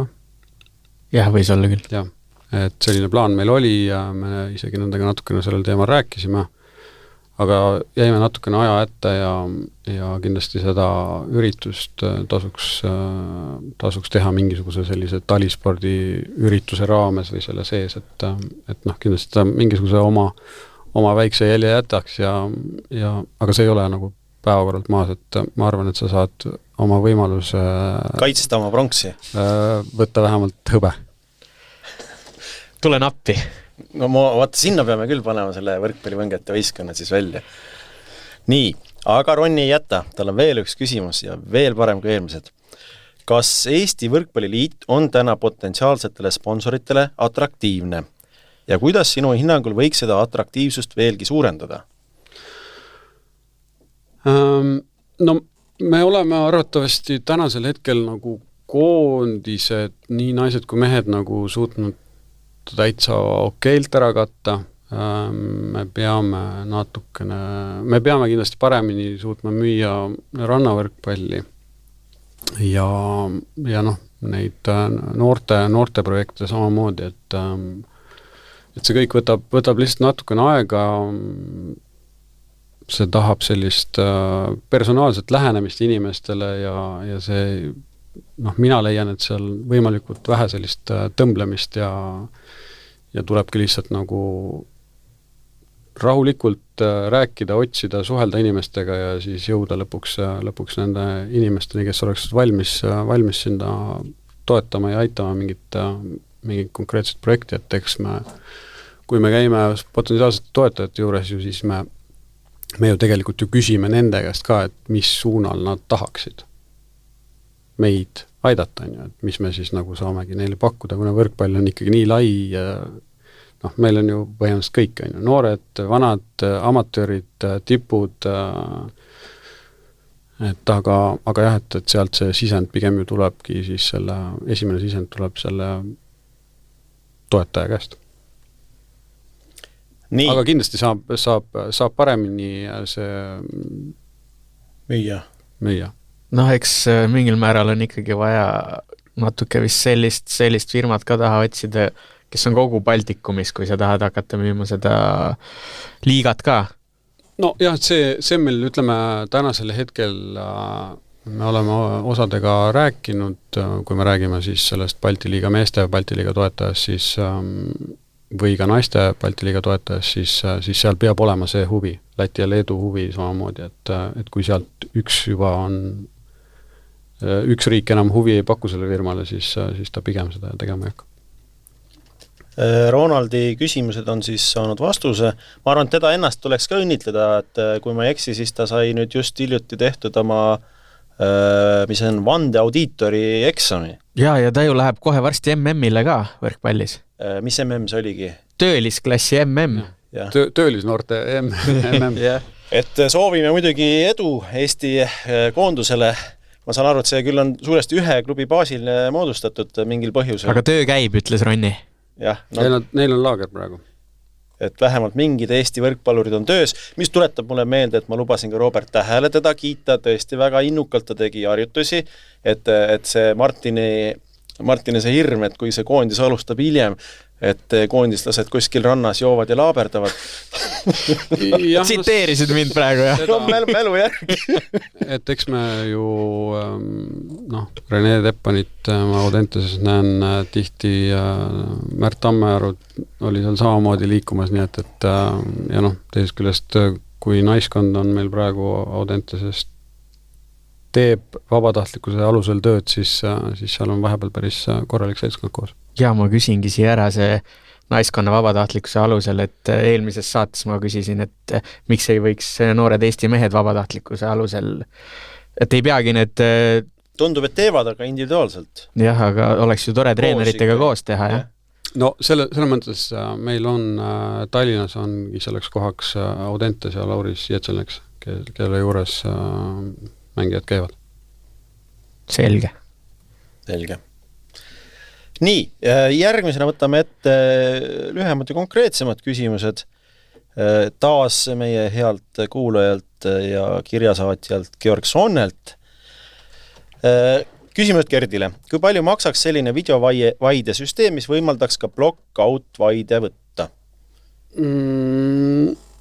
Videovaie, kas see oli järsku 14-15 kaameraga on suurusjärk 35 000. Seal on see kaamerate arv nüüd nagu tõuseb, seal on vist järgmine 19 ja see on 23 kaamerat. Et see summa läheb sinna kuni 40-45 000-ni, et sinna sektorisse ta maksab. See vähem või rohkem sellest teemast on nagu juttu olnud, aga ta peabki nagu muul ajal ka rakendust leidma. Ja ma just tahtsin küsida, et kas ta teenib tagasi kuidagi selle? Et kui ta nagu mingisuguse, ma ei tea, 25 mänguks aastas teda rakendada, siis läheb natukene aega. Ja siis sa pead, lisakulud on veel see, et sa pead teda hoiustama kuskil, lisakulud on see, et sul peab mingid inimesed tulevad Itaaliast kohale, kes hakkavad sind kõigepealt õpetama siin ja nagu seal on... Ja pluss meil on mänge samal ajal, et millisele mängule sa selle üles paned siis? Nii, Martin, ma tahtsin sinult teema jätkuks küsida, et kuidas sulle tundub, et see videovaide asi, et kuidas see tööl on läinud, toimib see hästi? Mina harjusin kommenteerides ära lõpuks, et ja ma olen kogu aeg seda öelnud, et mulle meeldiks piirikohtunikud just selle plokipuute pärast, et ikkagi 4 inimese silmapaarid on ikkagi rohkem kui hetkel siis 2 inimese omad, aga samamoodi, et kas meil üldse on piisavalt palju neid, keda piirikohtunikuks panna, see on ka omaette küsimus, et lihtsalt panemise pärast ei saa panna, et seal peaks ka mingi tase olema, sest muidu võib veel rohkem minna siin vaidlusteks ja nii edasi, aga jah, muidugi me tahaks, et see pilt oleks parem või väheke teravam, aga hetke need kaamerad, kuskil keegi ütles ka, et kui mitu seda, issand, mul ei tule nüüd jälle meelde, igal juhul mitu kaadrit sekundis teeb, et päris videovaide oma teeb vist peaaegu 10 või 20 korda rohkem neid kaadreid, et sealt see tuleb. Otsisin siia juurde ka teemasse mineva küsimuse, mis tuli Facebookis, ma vaatan, kas Enekene Padar on küsinud, millest lähtuvalt eemaldati mängudelt joonekohtunikud ja kas sellest ka mingit tulu on tõusnud? Millal suudetakse Eestis sellist videopilti näidata, kus pall oleks ikka pall, mitte mingi ähmane moodustis? Selline päris terav küsimus. Jaa, see on terav küsimus. Raha. Põhimõtteliselt see otsus tehti Kronimet liiga klubide poolt, et me läheme seda teed, et me kasutame siis seda vaiet. Seal see sisend tuli samamoodi kohtunike poolt, et see on okei. Ja sellisel juhul, kuna videovaide kaamerate paigaldamine ja see kõik maksab raha, ja see maksab raha rohkem kui 2 abikohtuniku palkamine. Et siis lihtsalt lepiti kokku niimoodi, et mängitakse see hooaeg ainult videovaidega ja 2 siis kohtunikuga. Et see on siis vastus Enekenile. Aga nüüd Georg Sonna juurde tagasi, temalgi on alati mitu küsimust. Kas alaliit on mõelnud, et mehed ja naised, kes on koondises mänginud enam kui näiteks 100 mängu, saaksid lahkumismängu, nagu jalgpallis on? Ja kirjutab veel, et Gert väärinuks 100% lahkumismängu. No Gert selle lahkumismängu sai, aga see ei olnud, see oli nagu showmäng, eks ju. Võib-olla ta peab silmas, et oleks selline... Nagu jalkakoondistel mingisugused sõprus, ametlikud sõprusmängud kellegiga. Jah. Aga kas on mingid mõtted kuidagi mingit sellist tava juurutada või see on ikkagi väga konkreetselt sõltub persoonist? No jah, et eks ta pigem nagu, ma arvan, et sõltub persoonist, kes kui palju andnud on, kes mis märgi maha on jätnud ja meil ju tegelikult aja jooksul on korraldatud mängijatele selliseid sarnaseid nagu selliseid pool showmänge varem ka, et siin mingid aastad tagasi Tondirabas oli neid mängijaid võetud kohe kokku seal suurem hulk, kellel oli 100 täis saanud ja neid siis meenutati ja siis tänati, et aga jah, et seda päris nagu kõikidele nagu mingisuguse spetsmängu tegemist pole, seda teed pole veel mindud ja kas see võiks olla mingi teema, võiks küll, on ju, aga võib-olla siis ootame veel sellega oma aega ja teine asi on lihtsalt see, et ma arvan, et kui mängija on lõpetanud koondises, siis ta on lõpetanud, et siin mingit sellist nagu uuesti tulemist nagu ärme seda parem tee, et siis ootamegi ära, et see mängija on oma karjääri lõpetanud ja siis teeme talle mingisugused tänuõhtu, et eks ju neid on olnud küll, kes ütlevad, et ma ei tule rohkem ja siis tegelikult mingi hetk ikkagi tulevad kohale, et siis nagu päris näotu on see, et siis nad juba korra minema saadetud ja sa tuled ikka tagasi. Visati uksest välja, tuled aknast tagasi. Ja. Aga Martin, kuidas sina tunnetad, et näiteks kui me võtame Andrus Raadiku, et tal nagu oli see lahkumismäng seal Pärnus, mis oligi selle tähe all nagu välja kukkunud, see oli siis päris võistlusmäng, lõppes see siis võiduga, Pärnu sai pronksi, et kas see oli nagu piisav või... Ma arvan, et Andrus sai üldse kõige paremal moel oma lahkumismängu, et tõsine mäng, ta oligi välja öelnud, on ju. Okei, seal oleks võinud natukene pahasti see olukord minna, kui nad selle mängu kaotanud oleks. Aga lõppkokkuvõttes ma leian, et täpselt nii see võikski need lahkumismängud olla, et inimene ütlebki, et tal on see viimane mäng nüüd koondises ja siis tulebki kas mingi sõprusmäng või ongi, ma ei tea, valikmäng, vahet ei ole, siis kas või leitakse mingid punktid, kui ta ei ole põhimees, on ju, et saab servima minna või midagi ja siis seal vahepeal siis antakse erinevaid meeneid ja asju üle ja ma arvan, et see on väga okei ja siis õhtul väike bankett ka võib-olla. Oli siis või? Vaat seda ma ei tea, ju ikka oli. Meid ei kutsutud jälle. aga jah, ma olen nõus sinuga selles suhtes, et Andrusel see asi kukkus välja väga orgaaniliselt ja et sinna mina küll ei näe, et oleks otseselt vajadust veel midagi teha. Jah, ja ma Andrus vist 100 mängu tal ei tulnud vist kokku, jah. koha, nii et ei, aga vaata, tema on selline legend, et tal oleks kohe erandi teinud, et alati on erandi tegemise õigus, juhatuse otsuse. Eks seal ongi lihtsalt nagu see, et kui me nagu, mille järgi... Siis me hakkame arutlema, et kes on legend, et kes vääriks seda. Ei, ikkagi 100 mängu, siis 100 mängu. Üldse võrkpallis on natuke kummaline see, et sa saad mängukirja ka siis, kui sa nagu platsil ei käi.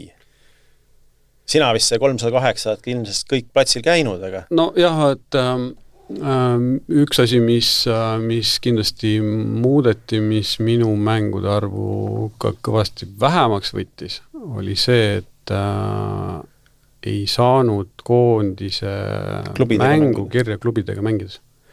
Et me mingi vahe mängisime hästi palju Venemaal, turniiridel, Valgevenes, kus me käisime koondisega, aga kus tegelikult me mängisime nagu klubide vastu. Ja korralikul tasemel vastased, aga lihtsalt klubid. Et selliseid, need nagu põhimõtteliselt korjati kõik ära. Aga kui me nüüd natuke vaatame, et kas meil on siin mingid sellised persoonid ka nagu välja tuua, kelle puhul see lahkumismäng oleks nagu teema? Ma tahaks kõigepealt teada, kes sinna 100 mängule üldse lähenema hakkavad.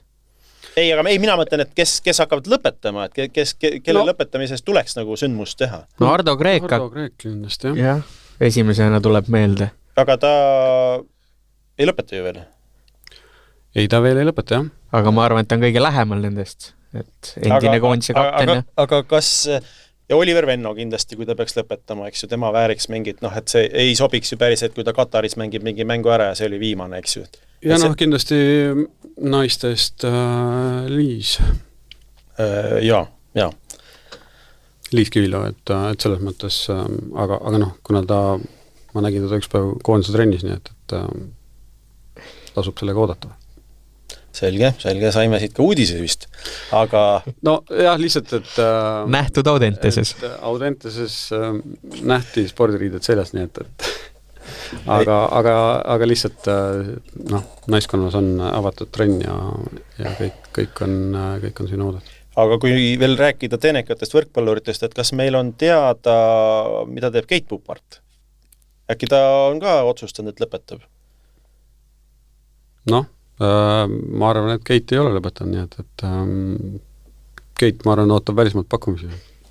Jah, välismaalt pakkumisi ootab Keit. Nii, ja siis Georg küsib veel. Palun rääkige lahti, mis on alaliidu raske rahalise seisu tagamaad. Olen kuulnud, et naiste EM-i korraldusega jäädi plussi. Kas tõesti majutus ja reisimishinnad on nii palju tõusnud? Selline... Jaa, põhimõtteliselt on, kõik asjad on läinud meeletult palju kallimaks, kui me, ma ei tea, mõned aastad tagasi suutsime, ma ei tea, näiteks toit maksis, ma ei tea, 15 eurot kord, siis nüüd küsitakse rahulikult 20 eurot ja põhimõtteliselt kõik sellised asjad nagu, mis kindlasti on jäänud võib-olla kõrvale, on see, et meil on eelmisel aastal meil said noored Euroopa meistrivõistlustele, üle-eelmisel aastal meil sai 2 võistkonda Euroopa meistrivõistlustele ja neist mitte ühtegi ei olnud eelarvesse planeeritud. Aga millest see tuleb, et selliseid asju ei planeerita eelarvesse? Sest teil ei ole usku noortesse? Sest vahepeal oli lihtsalt päris pikk paus ja eks seal seda riski võetigi, et kas lihtsam on, et sa paned eelarvesse, aga kui ei juhtu seda, siis sul lihtsalt saad jagada mujale seda pärast? Jah, aga enne seda sa pead siis kõigile ütlema, et raha ei ole. Jah, et eks ta selles mõttes ongi, aga jah, eks me iseenesest ju mingid toetajaid ja asju oleme suutnud leida, aga see kõik nagu ikkagi kärbib, kaob ära. Kindlasti üks tähtis asi oli see, et peale Krediti meistriliigat või Balti liigat oli üks aasta, kus oli ainult Balti liiga, kus ei olnud nimi toetajat. See oli see 100 liiga kunagi?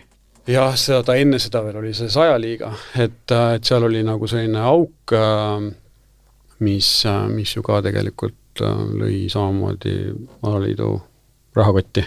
Nii et eks neid nagu kuhjub ja noh, midagi ei ole teha, eks me oleme ju nüüd mehed Euroliigat on mänginud kui palju aastaid ja järjest on ju kindlasti siin need samad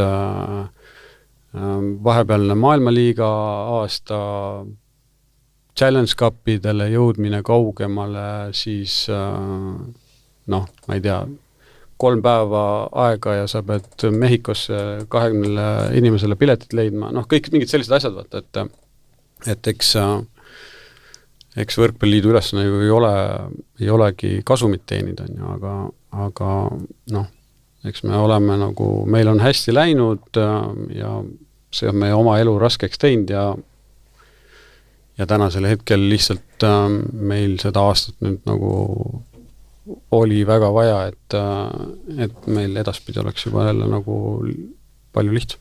Ja siit tulebki see vahe jalgpallis hästi minemine ja võrkpallis hästi minemine, et jalgpallis, mida kaugemale jõuad, siis UEFA plekib kõik kinni ja FIFA ja annab veel reisikulud ja katteks ja kõik asjad need ka, aga siin võrkpallis kahjuks on see ainult kulude suurenemine. Jah, et selles mõttes see naiste EM-i korraldamine oli pigem nagu plussis, jah, et sealt ei tulda, aga kindlasti selleks valmistumine oli see, mis pigem tekitab raskusi, et võrkpall oma olemuselt on jah selline, et see ettevalmistusperiood on nii pikk. Et nende akendega kindlasti on alaliidule kõvasti soodsam. Märt tahtis sissejuhatuses küsida midagi, aga ta ei küsinud, et kas... Ei, ma tahtsin, see haakub praegu väga hästi, et kui sa pead silmas seda, et korvpallurid on meil taas põhjust õnnitleda, et said siis EM-i korraldusõiguse, et kas võrkpallis on see korraldamiskihk on nüüd nagu mõneks ajaks raugenud või sa ütlesid, et sellega jäädi plussi, et siis võib-olla just peaks nagu taotama uuesti järgmist juba? No jah, ma ei saa öelda, et see ei ole meil kuidagimoodi teemaks olnud, kuna meie nüüd nagu ütleme siis nii naistega kui meestele korraldasime, et siis ilmselgelt meil nagu esimese hooga seda nagu ei anta, ja ilmselgelt ongi see, et kui sa midagi korraldad, siis sul peab olema ikkagi mingil määral garantii ka, et mis ja kes ja kelle käest ja kui palju sa saad, et üldse seda korraldada, kui meie tänasel hetkel riik on samamoodi kärpes, et siis ega neid suurvõistlusi ja ülemäära palju ei mahu ja kui meil on teada, et meil siit Soome korraldab järgmine aasta meeste oma, Läti teeb taotluse peale seda olevale EM-ile suure tõenäosusega, et siis nad kindlasti nagu ühte regiooni nii palju ei anna ka, aga ma arvan, et me oleme seda tõestanud, et me suudame suht väikse seltskonnaga korraldada väga heal tasemel võistlust, nii et meil see võimekus kindlasti on olemas ja kui meil on olemas ka heal tasemel võistkonnad, siis muidugi. Aga kas ma nüüd sellest on nagu õigesti aru, et sa ütlesid, et see on nüüd nagu see nii-öelda vaheaasta või säästuaasta, et siis järgmisel hooajal oleks koondised Euroopa liigast tagasi? No me peame kindlasti nüüd hakkamagi mõtlema selle peale, et mis saab sellisel juhul, kui EM-i valikmängud kaovadki ära. Kui me peamegi hakkama igal juhul saama punkte Euroliigast, kus meil, võib-olla see tekib ka, ongi ainuke võimalus, on ju. Meil on suure tõenäosusega Euroliiga ka siin juttude järgi muutumises, on ju, kes, kui palju, kuidas süsteemid. Tänasel hetkel on lihtsalt see, et tuleb ülesandmistähtaeg Euroliigasse ja see süsteem selgub pärast. Me reaalselt ju ei, see teebki meie olukorra nagu raskeks ka, aga kindlasti meil on tahe ja soov mängida järgmine aasta Euroliigat. Nii, võtame siis ühe küsimuse veel, mis meil on tulnud Gerdile. Selliseid pikkas ja huvitavaid küsimusi on meile ikka saatud siia Maarjo Liiva. ja seekord me võtame tema küsimuse kohe letti, eelmine kord poolteist kuud lükkus edasi. Et ma loen siis ette kogu selle küsimuse. Gert Toobal on kogenud kindlasti erinevaid suhtumisi ja hoiakuid läbi oma karjääri ja loodetavasti on need enamasti positiivsed kui negatiivsed, positiivsemad siis. Teema, mis tõuseb aeg-ajalt nii kohalikul kui ka rahvusvahelisel tasandil. Väärtused võistkonnas ja klubis või koondises. Tänaseks on teada, et pikaaegne fännide ja mängijate südameid vallutanud Eesti koondise endine peatreener Kretsu liitub Venemaa klubiga ning paneb kulme kergitama. Tundub justkui kindlate väärtustega inimene ja nüüd on valmis vastu võtma raha riigis, mis on sõjas tema enda naaberriigiga. Ma ei soovi, et teema liiguks Kretsu valikute juurde ja pigem huvitab võistkondades tekkivate väärtuskonfliktidega ning nende ennetamise või lahendamisega. Lähiajaloos on meil olnud COVID ja Venemaa sõda Ukrainaga, mis on tekitanud lõhesid ühiskonnas. Vaktsineerimispassi puudumise tõttu tühistati hooajal 21-22 nii esiliigas kui ka Baltiliigas mängude tulemusi. Kuidas võistkonna komplekteerimisel arvestatakse mängijate taustaga ning millist rõhku pannakse muudele faktoritele peale mängija füüsiliste võimete ning tehniliste oskuste? Kas Eestis on mõni võrkpallur jäänud ilma kutsest koondisesse või klubisse oma hoiakute väärtuste tõttu? Et ja sellele ikka pööratakse ikka tähelepanu, kui on teada, et mängija käitub kuidagi teistmoodi kui teised, siis see on ohumärk. Kõige tähtsam on ikkagi ju meeskond, on ju, et ja seda enam, kui sul on võimalik teha sinna valikuid selliselt, et sul tekib vähem konflikte.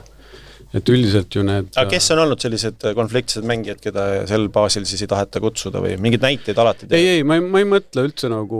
Sest küsimus ju ei ole üldse praegu, ma saan aru, et siin praegu sihitakse vaktsineerimist ja... Ei, ta lihtsalt toob nagu näited, et mille alusel võiks tekkida mingi probleem.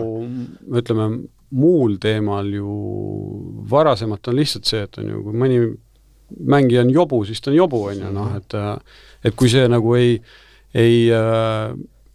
ma ei tea, tema mängija, ütleme, taset see ei mõjuta, on ju, ta suudab nagu ennast kuskil tagasi hoida, siis sellega ei olegi mingit probleemi, aga kui need probleemid tulevad ikka ja jälle, siis ta ilmselgelt on klubide arvates ju mingisuguses listis, kus parema meelega sa ei võta, on ju, noh.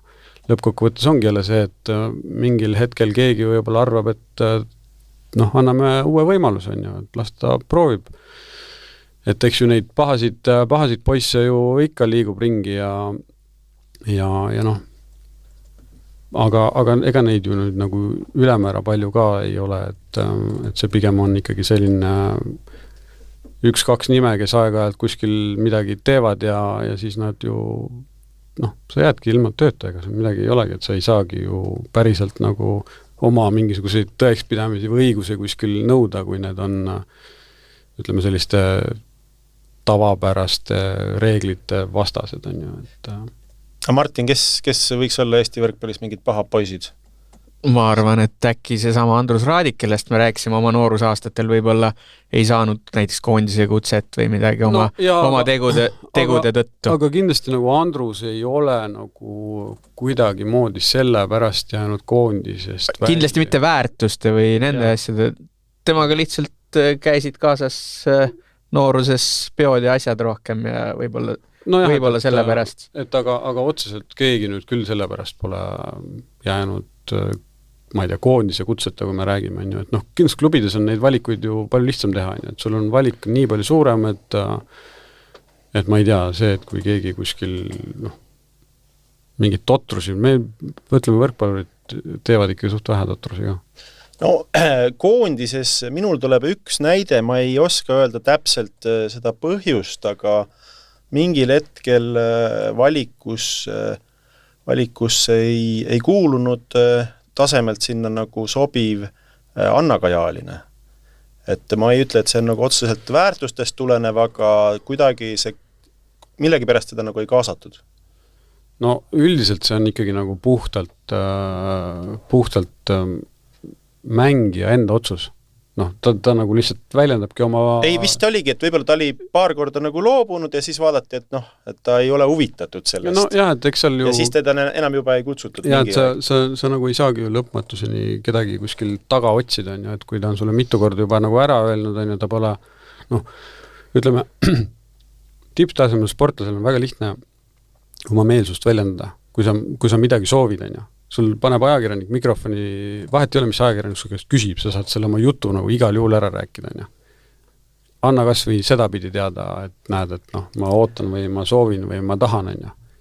Et see ei ole mingisugune ülemäära keeruline, aga jah, et kui sa oled väljendanud, et sind ei huvita, ma ei soovi, noh, eks ju meil praegu samamoodi kindlasti on siin naiste hulgas rohkem selliseid, kellel on helistatud ja on kutsutud, aga pole tulnud ja noh, siis sa lõpuks ikkagi lähedki ju nendega, kes ise huvi üles näitavad. Aga vist võime öelda, et sellist väärtuspõhist kellegi eiramist otseselt ei ole olnud.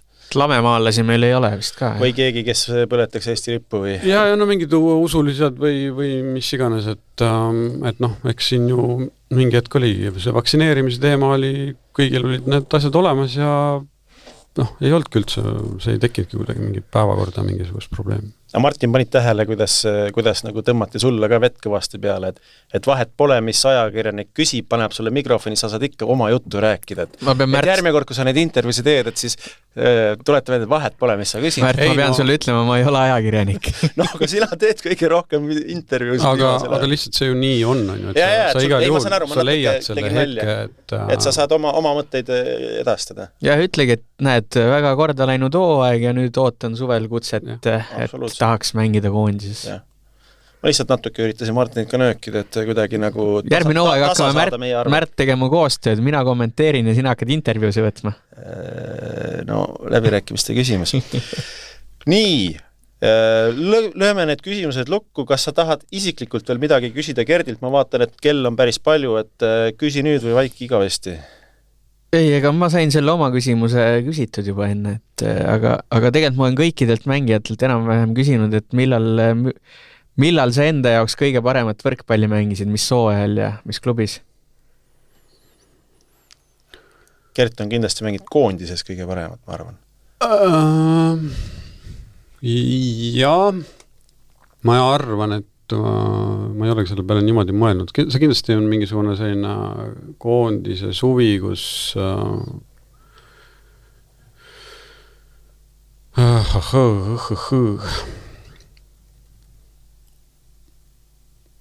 ma arvan, et ega see võiski sinna kuskil sinna jäädagi, sinna samasse, kus oli see Mehhiko ja sinna edasi, see oli selline tohutu virvarr, kus sa ootasid neid 2 puhkepäeva ja neid ei tulnudki,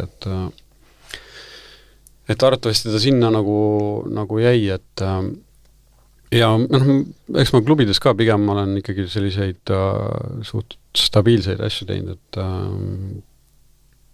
väga hulle nagu auke olen suutnud vältida, et aga noh, eks see, kui sa ikkagi paned sellise pika koondise suve, siis mingi hetk nagu üldiselt läheb raskeks ka, jah.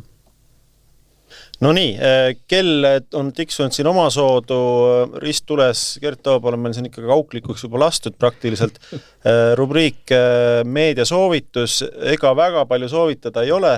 Tundub, et võrkpalli ajakirjanikud, kui need meil siin nii palju kui neid on, et hakkavad vaikselt tõesti suvepuhkusele jääma, ootavad siin koondise mänge või midagi. Üks pikem usutlus siis oli Delfis siis peavõit.